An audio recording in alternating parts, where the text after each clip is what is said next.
Welcome to jQuery session. jQuery, a one-liner, I can say it will make your life simpler. So objective of this training is to make your life simpler and smoother. So you may ask this question, how? So this course will walk you through with multiple aspects of jQuery, the importance of jQuery, the concept of jQuery, and it will make you understand that jQuery is capable of multiple things, how to achieve those things. So this course, for the usability and understanding, it divided into multiple parts, it's modules. So it will help you in becoming an expert jQuery developer. I hope uh, this training will be very fruitful for you, and next time when you use jQuery, you will feel very comfortable and easy to write code. Let's start with the introduction. So what is jQuery? First of all, you understand it is a open source JavaScript library only, which is fast, small and feature rich. It gives you a simplification interaction between HTML and JavaScript. So you know the HTML, head, body and other element. JavaScript, the client side coding, so having some kind of dynamic feature. Developed by John Resig, one of the best guy, and as I told, it's a free open source. You can use it for any purpose. So how the simplification will be given by the jQuery? So there are some points. First of all, very important point is jQuery, which brings it for you. It write less and do more. So whatever the existing programming, the normal programming in the JavaScript, you may end up writing 5 lines of code, which jQuery can make you to write only 2 lines. So help you in reducing the number of lines of the code. It will help you in building rich internet applications. There are multiple features which will help you in building dynamic HTML. It actually separates the behavior of CSS from HTML or the behavior from the DOM structure. It will help you in writing cross-browser application. Cross-browser application in the sense you need not to worry whether this whatever the code I have written, it will work on IE specific or the Chrome specific or Safari specific or any other browser. So in other language, HTML document traversal, manipulation, event handling, animation, everything will be simpler when you use jQuery. If you know JavaScript and if you know that how to use Ajax kind of feature, you need to include XML HTTP request, and then there will be couple of lines which will be used to create requests, get the response and all those things. But jQuery will make it very simple using with some of the predefined functions which will be help to write Ajax related queries. So it is versatile, it is extensible. Extensible in the sense you can include multiple other plugins which will help you to create rich web application. So it's easy to extend it. There are a lot more. If I start telling all those things, it will cover like a day. But let's see whatever we can cover in the coming session, and you will feel it that yes, how it will simplify your life. So how to use jQuery library? Multiple ways. You can download it. You can use the CDN. Using the CDN is a benefit. The Google CDN, it will be always available. If you want to deploy your application, you need not worry whether that file is accessible if there is any problem, and it actually cached. So if it is cached, every time it will not download at the client side, it will be faster. But for the purpose of development, I will recommend you download it. So there is two versions, compressed and uncompressed. I will say recommend to download the uncompressed version because it will you can understand the code how it has been written inside. So how to use it into your page using the CDN, you can see that the script source, then the URL, or if you have the downloaded version, you can just reference to the path where you downloaded it. So script source, I write api/jquery.js. Excuse me. So selection of HTML. If you look into the usual JavaScript normal way, suppose there is an ID which is called Intellipaat. I want to access that ID. I will certainly write document.getElement by ID and pass this ID. But the same code, same feature, when I use jQuery, I will just write $Intellipaat and it will give it's the same result. And then in the next line, if you see, I'm just putting some value using the jQuery function, which is .text and best corporate training center. So this will make you simplify. I will not go more into this for now. In the coming session, I will explain you how all these works. So next, as you know, jQuery works mostly on the DOM. So I hope you all will know about the DOM, document object model. It's a tree structure, parent, root node, the node, subnode, childs, and all that. So I just took some points directly from the Wikipedia. So the document object model is a cross-platform and the language-independent convention for representing and interacting with objects in HTML and XML documents. Aspect of the DOM may be addressed and manipulated within the syntax of the programming language in use. So whatever the DOM structure, the tree structure you can see over here. So this is the root. Actually the root is the document, then the HTML, head, body, and the multiple other elements on which actually we will be manipulating or traversing or selection using the jQuery will be performed. So now it comes whether we need to know whether the DOM is loaded, not loaded. To understand jQuery works on the DOM and the elements. So until unless all the DOM or their elements are not loaded, any operation done by the jQuery may result in some kind of exception or the error.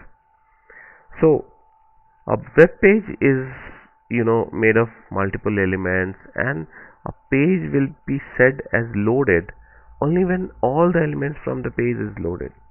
And the content of the page can be images, CSS, so many other elements as that.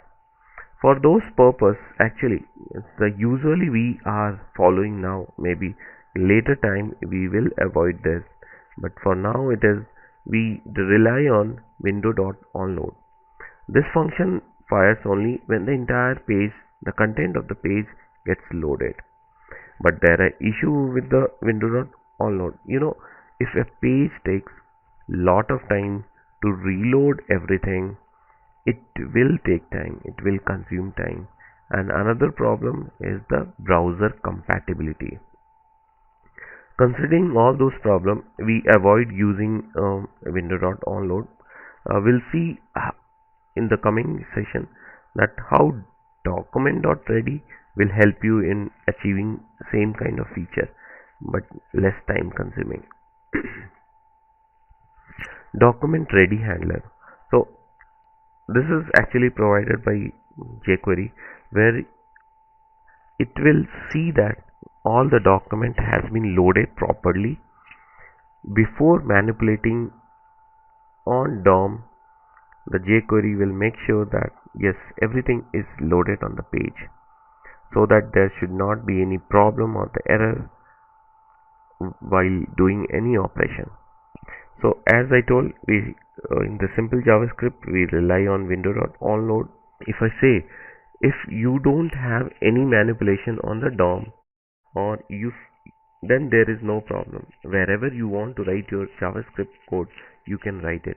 But if there is something you want to manipulate on your DOM, you can write your JavaScript code at the end.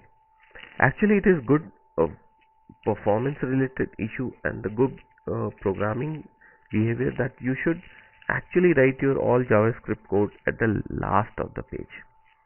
This we will when we will talk about the tips and tricks, we will take care of this part.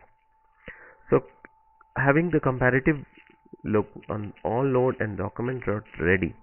So document.ready, I will explain it later more. So jQuery wants to confirm that all the doc elements are loaded. So he has a handler called document.ready, and the standard JavaScript has window.onLoad. As I told already, it will trigger when all the content of the page loaded, but document ready only when the DOM is loaded. It's a standard event of DOM, window onLoad, but document.ready is given by the API called JQuery. It's a slower because it's consume time. It's a faster. And yeah, as I told, moving on, we will avoid onLoad and we will use mostly document.ready. The last issue is browser compatibility. Yes, window.onLoad may not work on Chrome. You need to do some other operation to achieve the same kind of feature. But document.ready is browser compatible and it will work seamlessly in all the browser. I know that. So exactly what jQuery performs. jQuery works on the DOM. It performs like selection, effect, giving on the page, event handling, CSS manipulation. As I told, everything is separated. You need not you should be in the HTML DOM page itself to do all those things. It could be like a simple JavaScript page where all the operation using the selection will be done on your HTML page. We'll see how it will be done. Some of the concepts which before moving into the actual jQuery sessions where you will learn about the method, these concepts are required to understand. So what is wrapper set? Suppose there is like multiple elements are there and jQuery operates on those elements at a time, how recursively or implicit looping, all those things will done in the wrapper set. So wrapper set is a kind of set of elements wrapped in the jQuery functionality. And if I say there are multiple divs or there are multiple paragraphs and I want to do some operation on those things, it will be done within that. Whatever the example here, it is written that if you see in a page there are multiple divs and I want to hide the div. So rather than writing a particular div to hide, if I want all the div to be hide, I just wrap that div into jQuery function and call the event which will hide it, the action, the hide action. So here you can see this jQuery is wrapped all the div and call the function. Here I am not doing any loop, but internally it loops through all the divs in the page and it hides all that. So you can see that it will scan the page, all the elements into the wrapper set, then recurse and then explicitly it will loop through and do the action. So zero element, exactly if I say that dollar symbol table or something, it actually gives you a jQuery object. So whenever I want to check whether something I'm getting it back, jQuery will return you some object, and with the conditional you cannot find out whether there is some element inside or not. So finding the inside element you can do like dot get zero or maybe dollar array. That's a simple usual way of writing the array. Sorry, there is mistake, dollar symbol is missed. So how to test whether an element exists or not using a selector? So you need to do the condition check, and you can see that I have done the same. If my div is there, you do something, so always it will be correct. There will be some object, but you may find that moving onwards, if I want to get any element out of this div, it may not available. So this condition we need to modify to find out if there is any element or not. Method size, length, and all those things. So first you need to do all these things to confirm whether the jQuery object actually contains any element inside or not. So here I change the condition. First I wrote like if $my div is available, yes it will be. So but it is wrong. So you need to correct yourself. First you check the condition whether the size of this div is greater than 0 or the length, anyone you can use it, and then go for that. Even you can see that dot get 0 is anything or not. So as already you have seen that there's the div dot hide in the previous example. So dollar symbol and the inside, it is the selector. It could be your class, it could be your ID, or it could be any element, DOM element. So here if you see I'm using P, it's just a selector which actually using the element paragraph, and it will scan through all your page to find out all the paragraph, and it will do the action which is called hide. So it will hide all the paragraph element from that page. Chain multiple methods. Yes, it's a good concept. Exactly what is chaining? So if I want to perform multiple operation in a single line, so it will like a chain, one operation, then chain it to next operation, and chain it to next operation, until unless if there is any breakable operation or method is not available. So first understand with like multiple action or the method you are using together, it's called the chaining. Chaining allows you to run multiple jQuery methods in a single statement. So what exactly will break it? There will see it, there will be a method called .end, or there is a method called .text, that if I want to set some value using .text, it will actually break the chaining over there. So this all we will see in the later session when we'll talk about the functions. So now the another concept is plain object. Array, boolean, all those things are object in JavaScript. But to come to just distinguish from the normal object, jQuery actually provides a JavaScript object containing 0 or more key value pair. So actually it is an object, but this just distinguished from other object. This object is marked as a plain object. User defined arrays, host object is document, all which has a type of object is the object. But for the key value pair, like you will write under the curly braces, it will be plain object. jQuery provides a method to find out whether it is a plain object or not. I demonstrated an example over here. So if you see, A is simple array, D is a document type, and O is a curly braces key value pair. So if I write type of A, type of D, type of O, everything will be object only. But if I check whether the A is object, plain object, no. D is plain object, no. But O is a plain object because it's a key value pair. Another concept comes prototype. Exactly what is the importance of prototype and why it is related to inheritance and how. So prototype is an object itself, actually you can say. So it it's like actually I am trying to extend it. I'm just trying to get more features from the object, base object, to extend it and add more method functions to it. So all JavaScript inherits the properties and the method from their prototype, and every object has a prototype.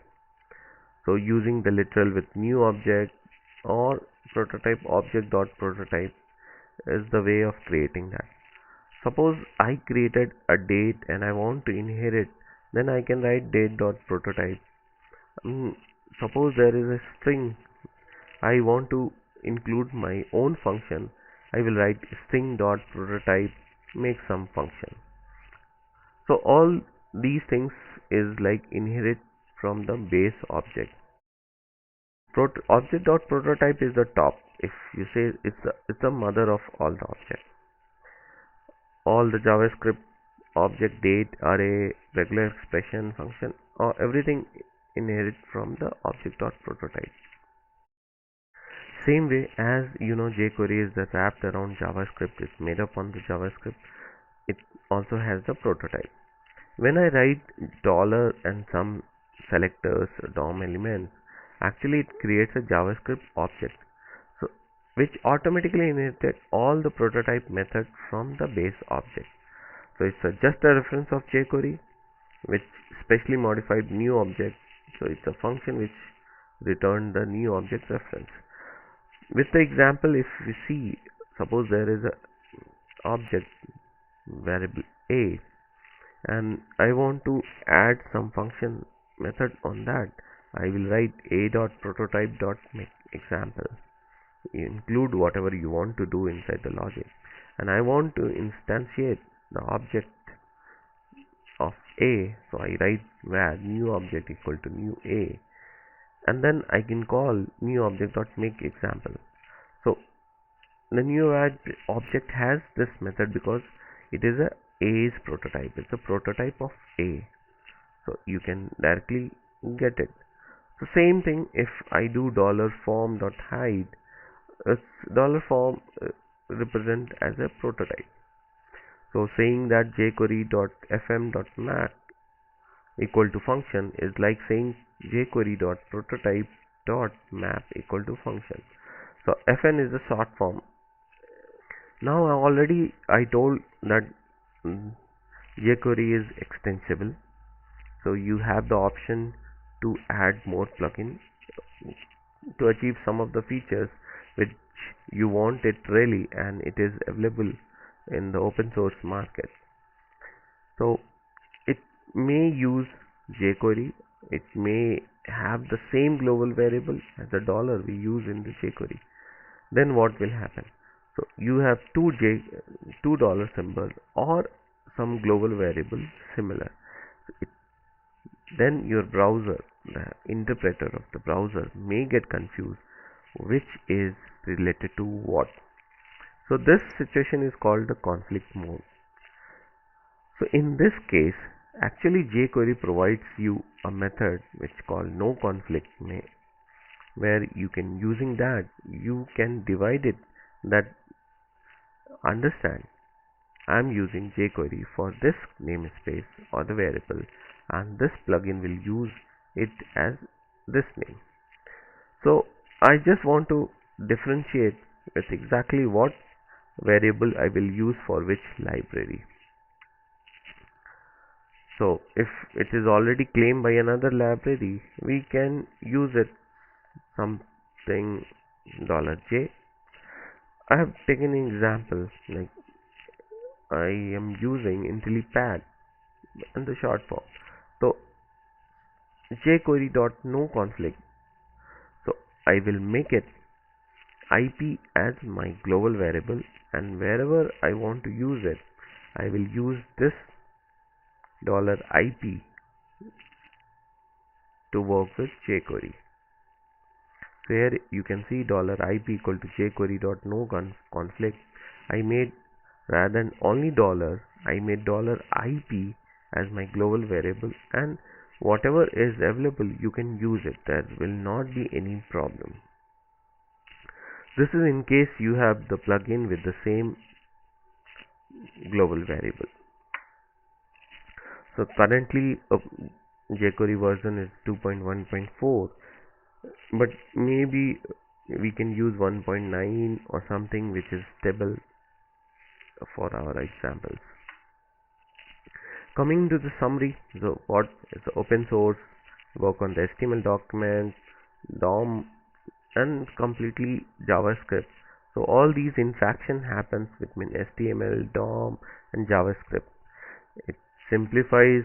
In the coming session you can see how easy to traverse, manipulate, how easy to handle events. If you want animation, how you can do it with the help of jQuery. Ajax interaction is really very good, and compatibility on the browser. It's a simple and easy. You have the compact programming as I shown you earlier. It's extensible. Multiple plugins can be added to give you more richness in the web application development. So this session we covered the introduction, the basic concept of the wrapper set, conflict mode, and the importance of jQuery. In the coming session we will cover the selectors, CSS, event handling, and more. Thank you for attending this session. Thank you.